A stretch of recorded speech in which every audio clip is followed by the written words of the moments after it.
4 3 2 let's go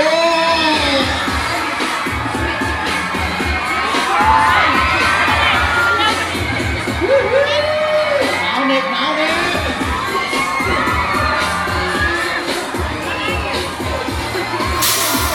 เสร็จแล้วช่วงนี้ตัวปลาไปแล้วไปเลย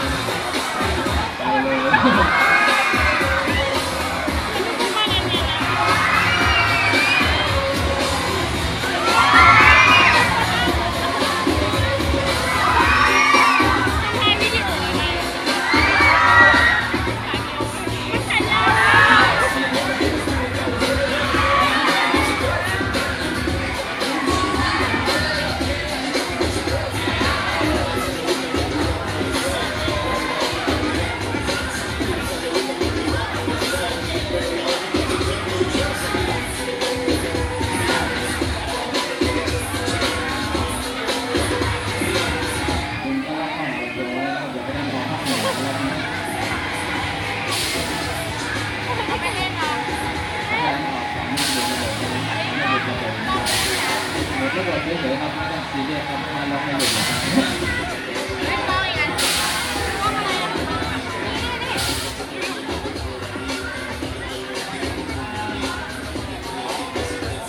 หายไปแล้ว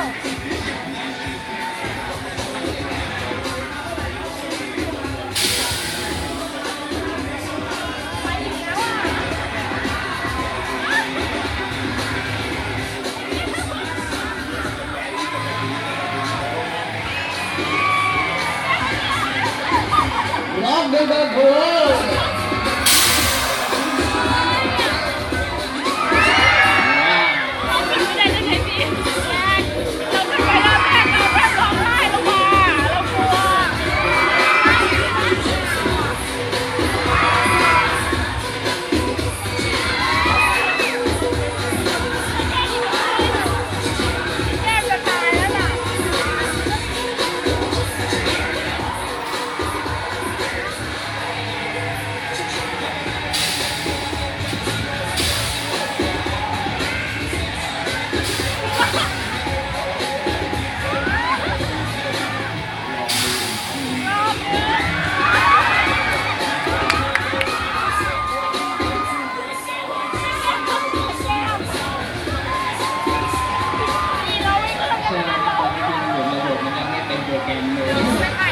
ดูไปเรื่อยๆแล้วร้องไปเลยว่า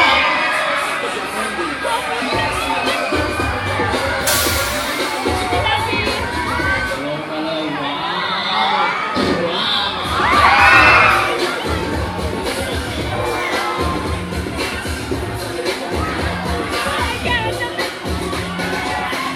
ด้านหลังไหวไหมครับด้านหลังจะไม่พูดเยอะเกิน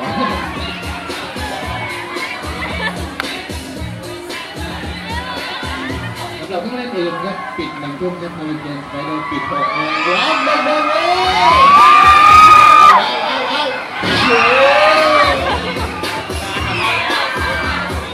ตากล้องเตรียมตัวเลยตากล้องครับตากล้องถ่ายรูปเตรียมตัวเลย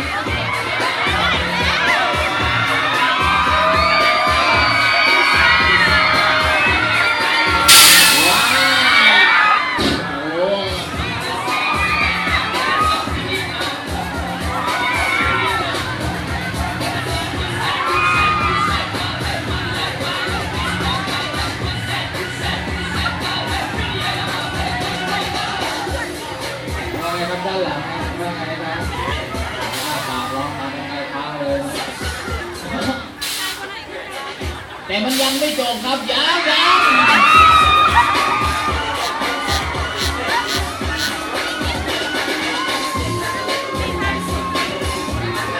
สุดท้ายแล้วขอเสียงคนหน้าตาดีส่งท้ายรายการเลยครับ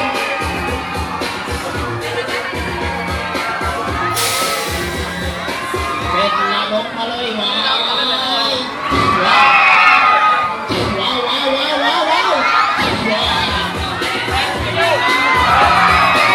สุดยอดเลยทีเดียวเชียร์กันเลยปิดบอลเลยลูกบอลเรื่องอะไรครับ